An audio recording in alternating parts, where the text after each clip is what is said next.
Module 2, Environmental Regulation, Enforcement, and Practice in Nigeria. 1. Environmental Regulatory Framework. An environmental regulatory framework refers to the entire structure of laws, policies, institutions, and processes that govern environmental management.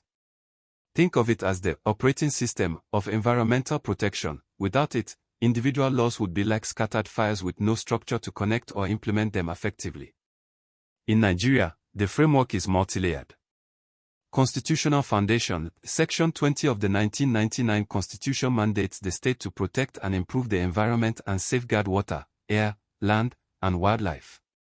Legislation and subsidiary regulations. Key acts like the Environmental Impact Assessment Act, NESRIA Act, and sector-specific laws such as the Water Resources Act and Petroleum Act.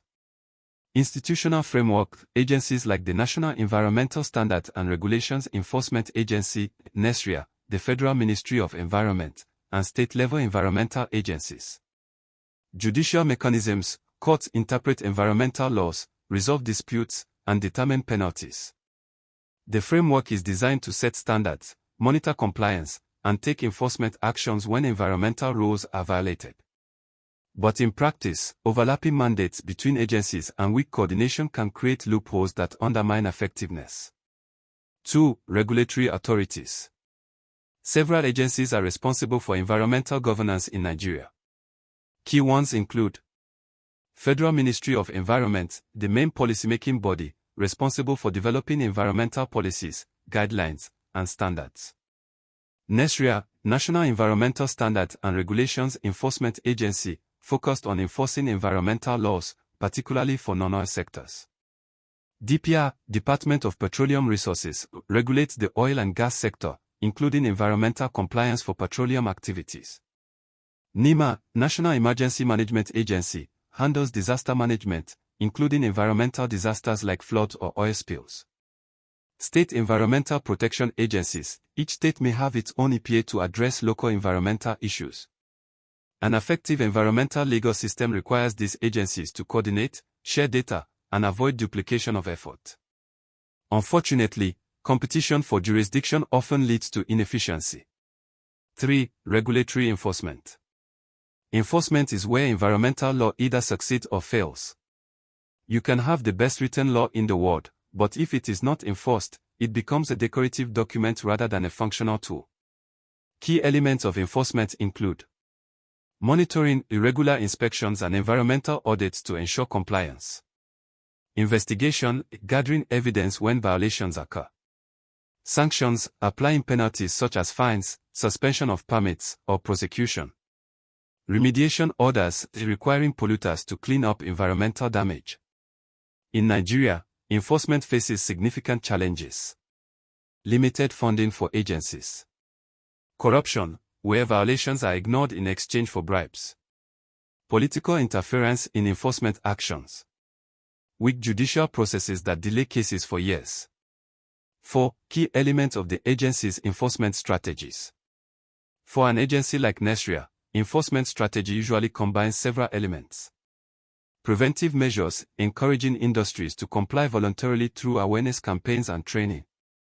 Deterrence, applying penalties that are high enough to discourage violations. Restorative justice, ensuring that environmental damage is repaired. Partnership building, working with NGOs, communities, and the private sector to enhance compliance.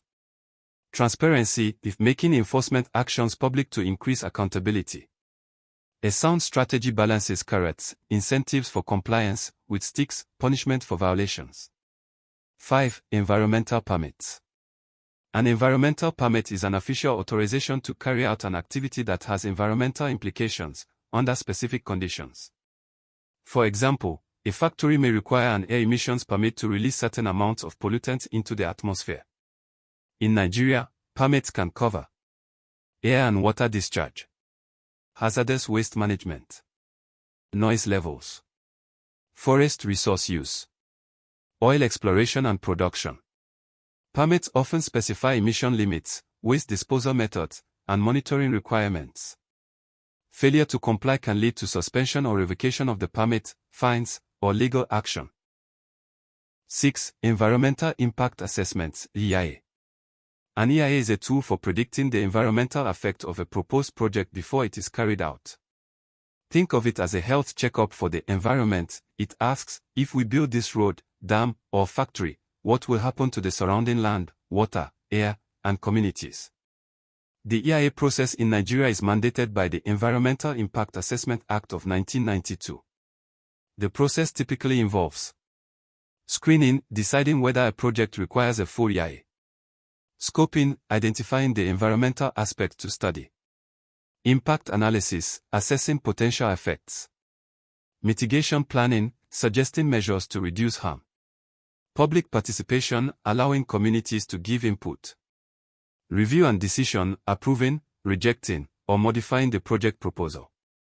Unfortunately, in practice, some EIAs are rushed, poorly done, or ignored entirely due to political or economic pressures. 7. Environmental insurance. Environmental insurance is still a developing concept in Nigeria. It provides financial protection against environmental liabilities. For example, if a company accidentally causes an oil spill, the insurance can help cover cleanup costs and compensation. Globally, environmental insurance is common in industries with high pollution risks, such as oil and gas, chemicals, and mining. In Nigeria, encouraging its adoption could improve accountability, as companies would have a financial safety net for environmental risks. 8. Environmental law in Nigeria, current practice. Now that we've looked at the structures, let's see how environmental law operates in reality. Strengths of the Nigerian system. Existence of a wide range of environmental laws and agencies. Membership in international environmental conventions. Increasing public awareness of environmental issues. Weaknesses of the Nigerian system. Poor enforcement due to corruption and lack of resources. Overlapping mandates among agencies. Slow judicial processes for environmental cases. Inconsistent political will to prioritize environmental protection. In practice, environmental protection often takes a backseat to economic development. Projects that promise jobs and revenue are sometimes fast-tracked without proper environmental safeguards. 9. The future of environmental law in Nigeria. Looking ahead, several reforms could strengthen Nigeria's environmental legal system. Stronger enforcement, increasing funding, training, and independence for agencies like NESRIA. Judicial reforms, establishing special environmental courts for faster case resolution. Community empowerment, giving local communities more say in environmental decisions. Integration of climate change policies, aligning national law with global climate goals. Technology adoption, using satellite monitoring, drones, and AI for environmental inspections. The future will depend not only on government action but also on private sector responsibility and public engagement. 10. Final summary.